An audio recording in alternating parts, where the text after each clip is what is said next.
কাবা ঘরের একজন কালো ইমাম আছে, নাম ইমাম আল কালবানি। দেখছেন এই ইমামরা আপনারা?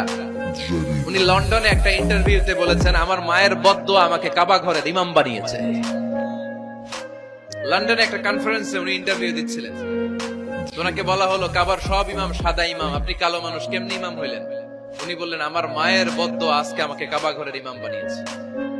উনি বললেন, আমি ছোট্টবেলা অনেক বদের হাড্ডি ছিলাম, আমার মতো দুষ্ট আমার এলাকায় কোনো ছেলে ছিল না।